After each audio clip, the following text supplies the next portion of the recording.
It is the 30th of December 2022. A very good afternoon and welcome to UBC Lunchtime News with me, Sharon Kyomugisha, on this beautiful day, a few hours to the new year 2023. I hope you're doing well and gearing up for the next year. In our top stories of today, President Yoweri Museveni has reiterated government commitment to promote value addition on Ugandan products rather than exporting raw materials.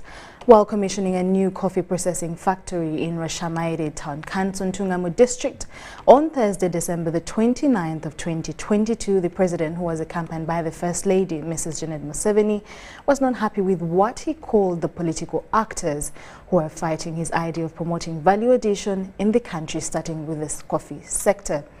Minister of Trade, Industry and Cooperatives, Honorable Francis Mwebe, said the coffee processing facility by Aspire Africa Coffee is already adding value to coffee, and in the pipeline, a range of over 20 coffee value addition products shall be produced in this park. He said all these are intended to make Uganda a private sector-led economy on the basis of cooperatives, which are a strong power.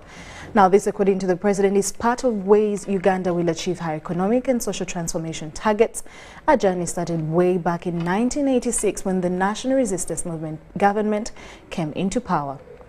The President said that the NRM government has been striving since 1986 to build an economy which is independent, integrated and self-sufficient.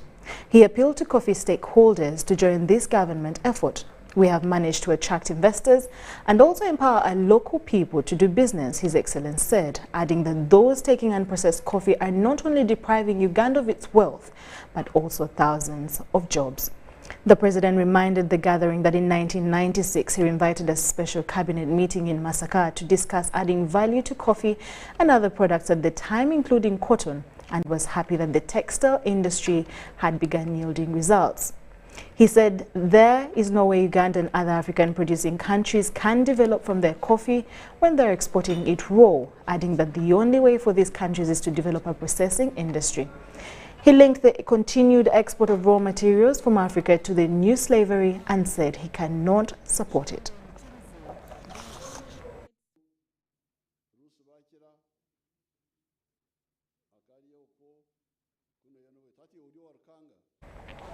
President Museveni has eulogized Reverend Tibenda Geoffrey as a peacemaker and a uniting factor who played a crucial role in uniting the people of Banyoro.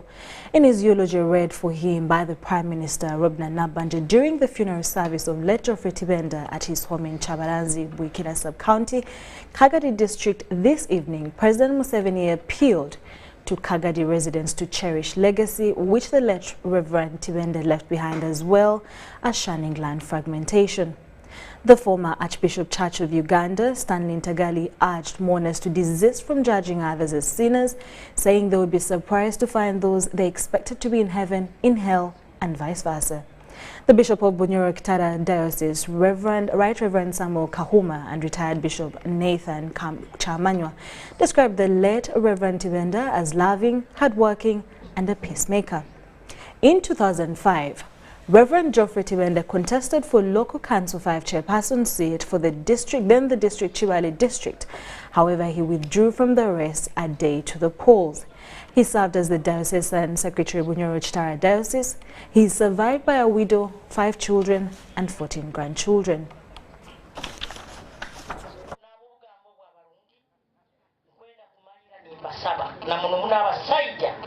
Abaikize emyaka basaba na munumuna abasajja abaikize emyaka 40 haiguru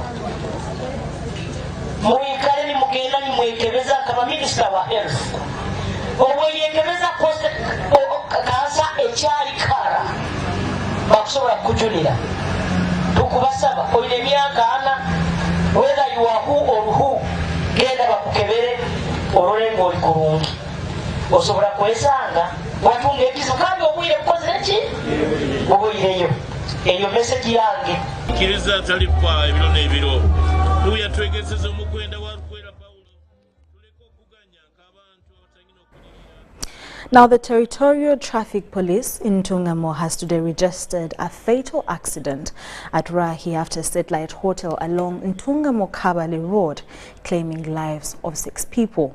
The accident involved motor vehicle registration number RAD798B, Hyundai bus belonging to Volcano Bus Company, and motor vehicle registration number KCU054L Scania belonging to Oxygen Bus Company. Murara Alphonse, a Rwandan driver of Volcano Bus, and Omido David, a Kenyan, and the driver of the Oxygen Bus both died on spot. And other four, including Ishinjiro Mustafa, a Rwandan, the conductor of Oxygen Bus identified as Gakuru Cloud, a Rwandan, and the conductor in Volcano Bus, Hakizimana Etienne, a Rwandan passenger, a boarding a Volcano Bus, and a yet to be identified Burundian female passenger who was aboard on Oxygen Bus.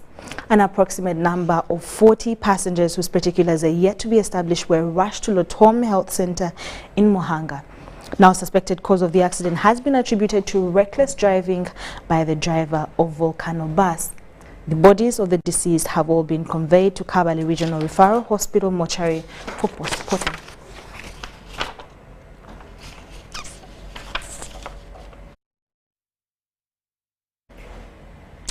In more stories aside from that, the electricity subsector has updated the country on the 2022 performance and prospects for 2023.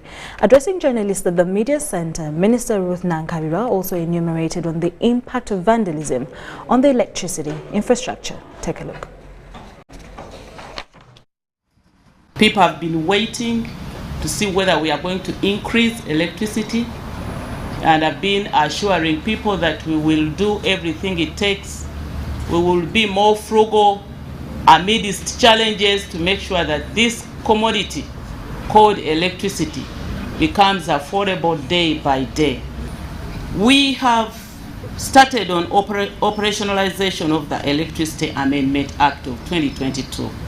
Many of you were in Parliament when this bill was passed, and the amendment became effective on the 14th of June of this year, and we published it in the Gazette.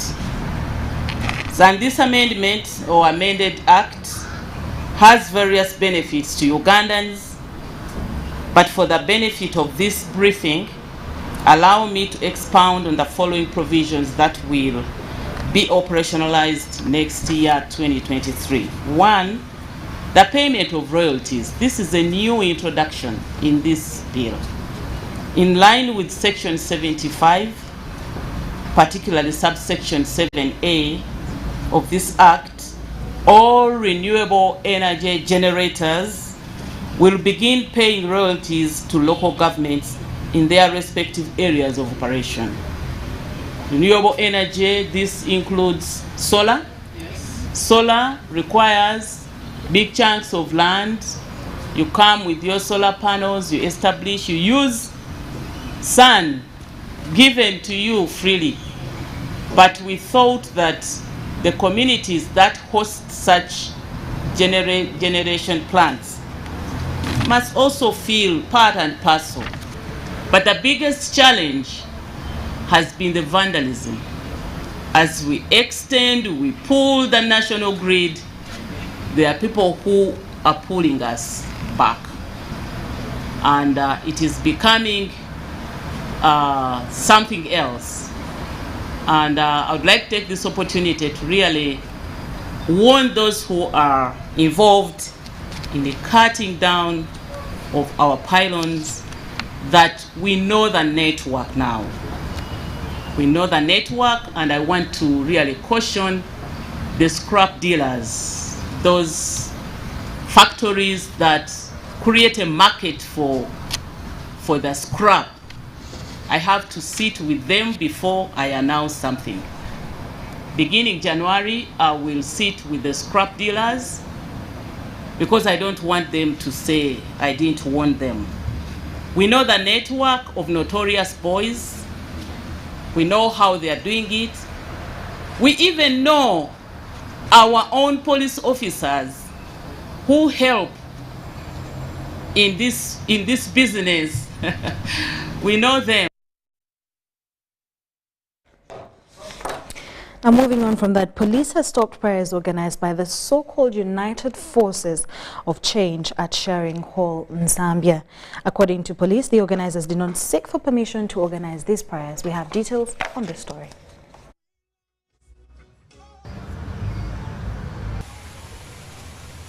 Owing to the terrorism threats that is in the country right now,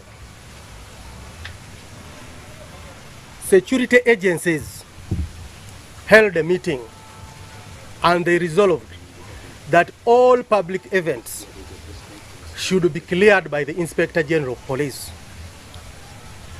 And all public events have, those who requested, who put in their requests, have been cleared. I don't know the number. Throughout the country, they have been cleared. And if you are there and you have not cleared, tomorrow you will not be allowed to go ahead with your event or concert.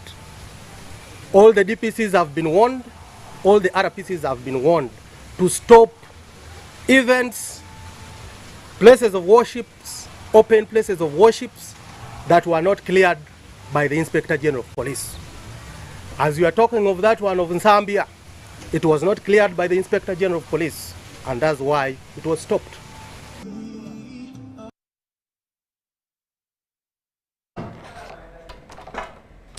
Now, moving on from that, Brazilian football icon Pelé passed on at the age of 82. He was considered by many to be the greatest ever footballer, and Pelé is the only player in history to win 3 World Cups, the first when he was a teenager. He has been battling with cancer as well as kidney and heart problems. Soccer ball, but few knew his real name, Edson Arantes do Nascimento. He rose to fame as Pelé, a nickname he at first could not stand. I fight in college with the kids because no, my name is Edson, they call me Pelé.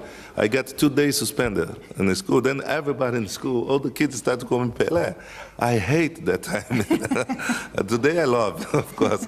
Now I love because, I don't know, God gave it to me. Short name, easy to pronounce it, any language you can remember, Pelé. He was born in the favelas of Três Corações, a small town in southern Brazil. At 15, he made his debut with Santos FC. A year later, he was the league's top scorer. At the World Cup in Sweden in 1958, Pelé became a star. He scored 6 goals, and Brazil won the tournament. Pelé was just 17 years old, the youngest world champion of all time. Nobody knew Brazil before 1958. Even the name on the flag at the World Championship was wrong, and Mario Zagallo asked to fix it.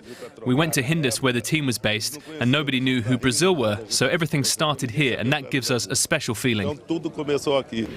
Pelé became the first global soccer star. Brazilians called him O Rei, the king. He won 2 more World Cup titles with Brazil in 1962 and 1970. He was named Player of the Century.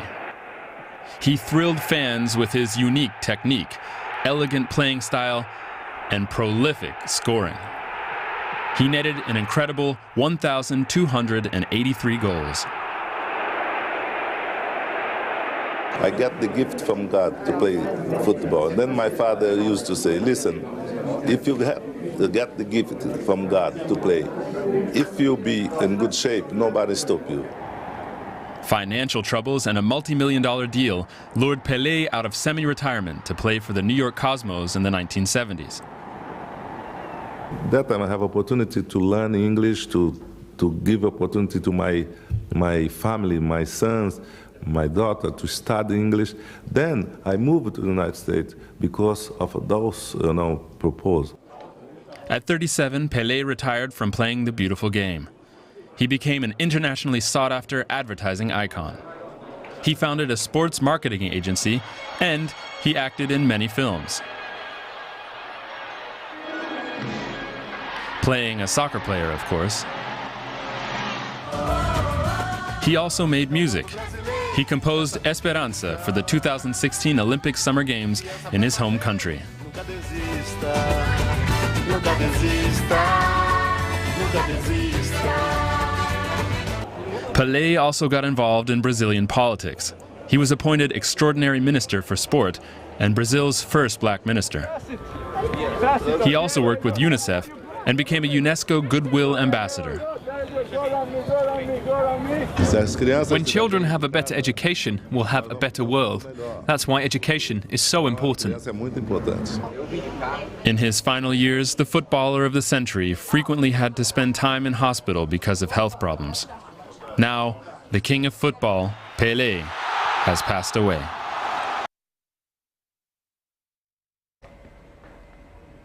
He was arguably the world's greatest footballer. Pelé won 3 World Cups in 1958, 1962 and 1970.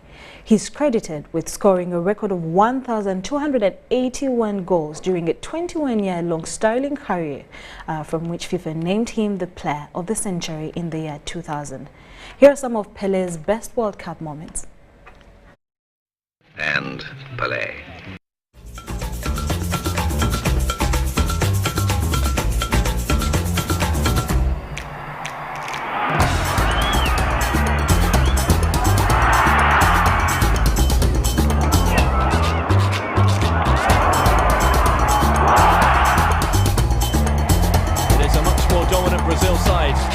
In this second half, and here goes Pelé on one of those mazy runs, brilliantly done.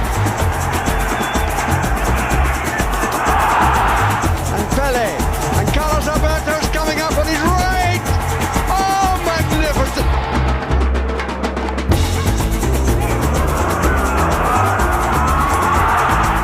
And here comes Pelé. Waiting for the set-off, and it's there.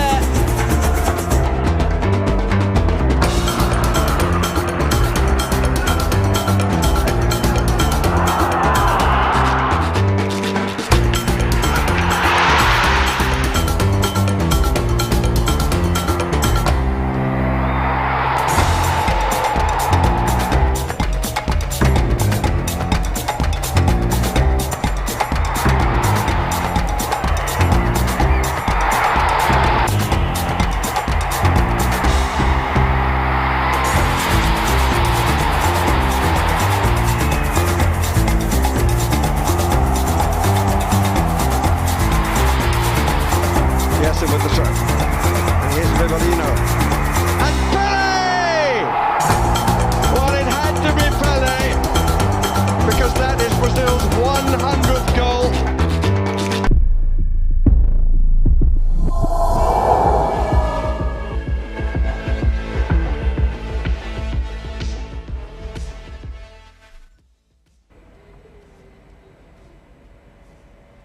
UBC Lunchtime News will take a short commercial break and we'll be back with more stories.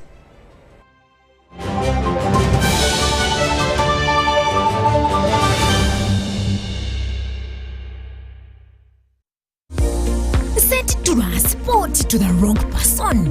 Here's how to reverse it with MTN Mobile Money. Dial *165#. Select My Account. Select Initiate Reversal. You will see your last 3 transactions. Select the transaction you want to reverse. Enter your mobile money PIN and you'll get an SMS confirmation that the transaction has been blocked from being withdrawn. And that's it. Please note, only transactions that haven't been withdrawn can be reversed.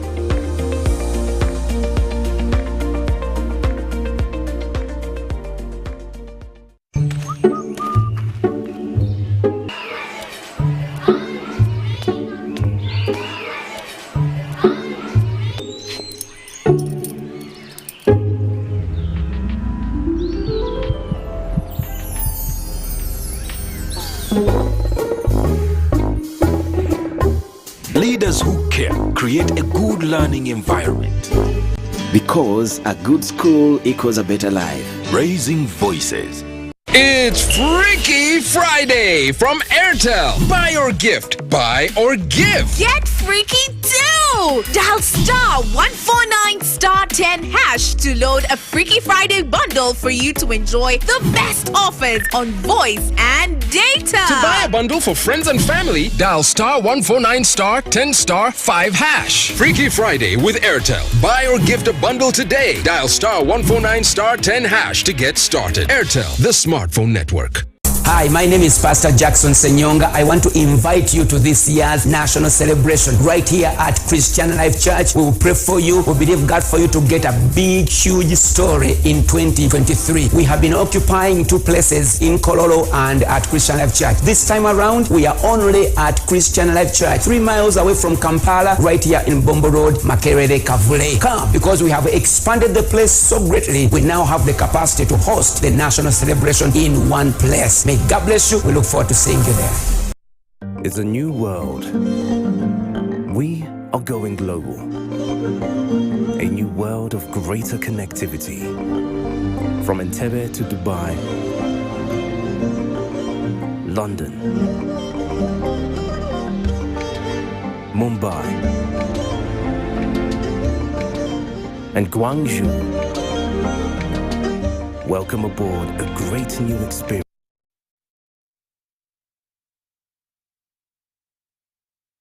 I otalo, ema otanalo. Pasita soka nompa, emanga tona dinda. Kenyonta Yesus kodia. Alasoga miuse nenkaramateri wanenyura. Jonyambe umpe okuhema. 'Cause I love you, hema. Everybody know. Oh, hema, maziganga gampome.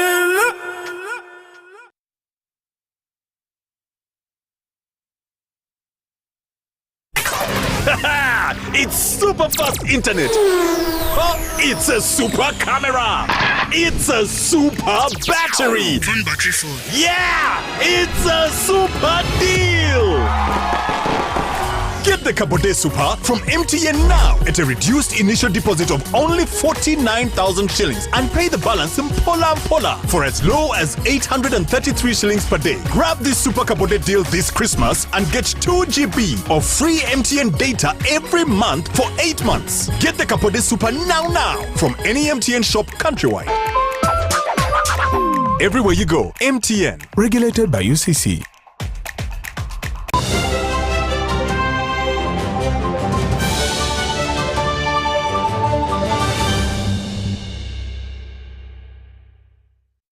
Welcome back from that short commercial break.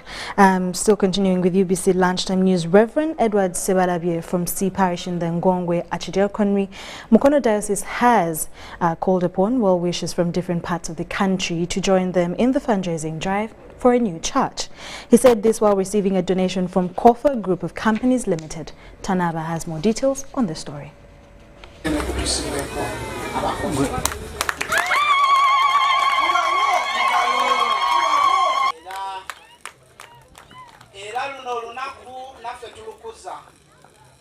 Twategedenga omukolo gwe gumu netusanyuka era netusimanyo tubeere ekitundutundu ku mulimu guno era netwagala tulukuze nammwe abantu basi.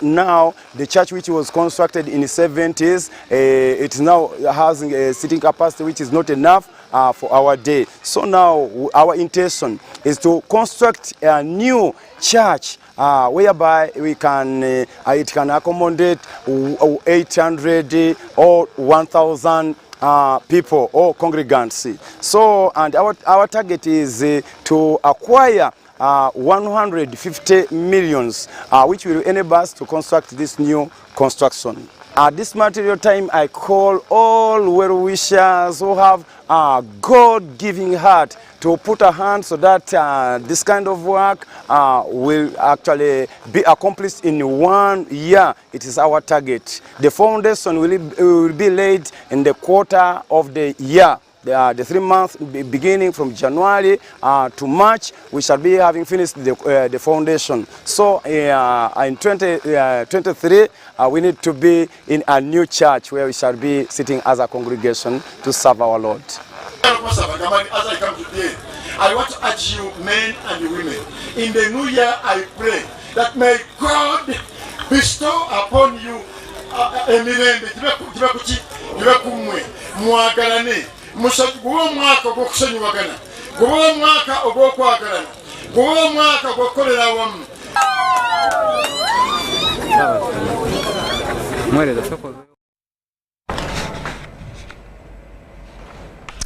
Government, through the Department of Crop Inspection and Certification under MAIF, has evacuated the compounded counterfeit agricultural inputs such as seeds, fertilizers, pesticides and vaccines to incinerate at the national designated place in Nakasongola Army Barracks. According to the Senior Crop Inspector, Fred Muzida from the Ministry of Agriculture and More Industry and Fisheries, he said despite of that success, the counterfeiting culture continues to thrive due to the weak national policies and limited capacity of inspection and enforcement, as well as corruption. He called upon the public to join this campaign against counterfeit in the country.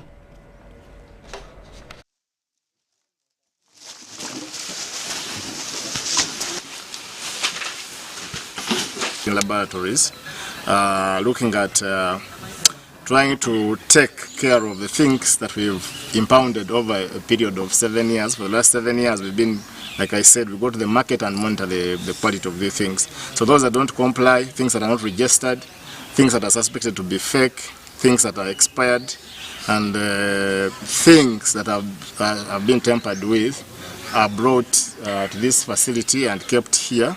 Like you've seen in the store, we for the last 7 years we've impounded close to over 90 tons of substandard products, and we've been keeping them here.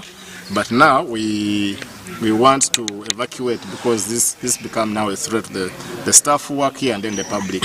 So we now want to take these things as the law requires us to dispose them off in a recommended and legal manner.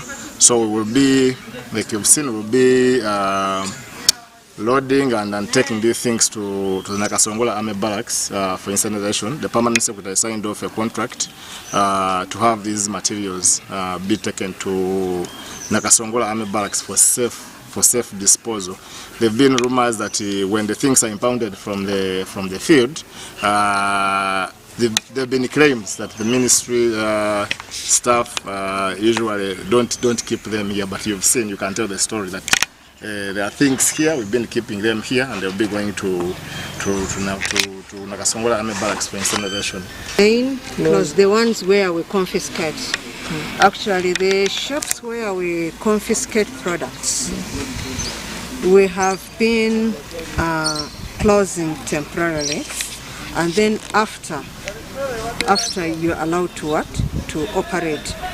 But we would like to urge the public that it has now come to an end, that things are now going to change completely. Once you've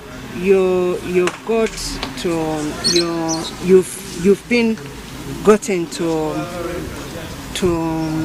deal in any non-compliance, actually you're now going to be stopped from operating an agro-input shop. And as my colleague mentioned to you, that we are now revising the laws. So those are some of the new things that are going to come in. Once you're caught, you're completely going to stop operating. It's not going to be as it has been.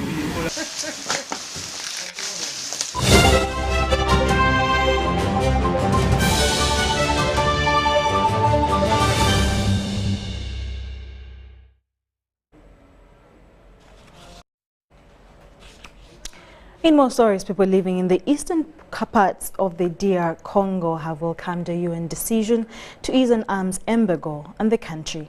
Now the move means that Kinshasa can now buy weapons without notifying the United Nations. For years, Kinshasa was required to notify the UN on any intentions to purchase weapons. This largely eliminated the element of surprise when it came to fighting armed groups. However, the process has now been scrapped, bringing some relief to Congolese who had previously demonstrated against the United Nations. Le pays était agressé de par-ci par-là We have repeatedly demonstrated to ask the international community to leave its ambiguity vis-à-vis the crisis that has shaken the Democratic Republic of Congo for more than 25 years. And this crisis is purely security. And it is a crisis that had to be curbed by the rise of the armed forces of the Democratic Republic of the Congo. But to increase in power, you needed weapons, you needed adequate military equipment. Some say the responsibility of restoring security is now squarely in the hands of the government. This is why today the government is faced with a fait accompli of ending the war and putting an end to insecurity in the east of the country. Because they now have the opening of ammunition purchases from all over the world and from anybody. They can now get the weapons. It is a relief for the Congolese people. The decision also extended the mandate of the UN Stabilization Mission in the Congo. The mission will work hand in hand with the East African Community Regional Force and the DRC's armed forces. Anastasia Waweru for CGTN. Well, that brings us to the end of UBC Lunchtime News today on the 30th of December 2022. My name is Sharon Kyomugisha. Have a lovely day. Stay tuned for more programming coming your way and for news later in the evening. Bye-bye.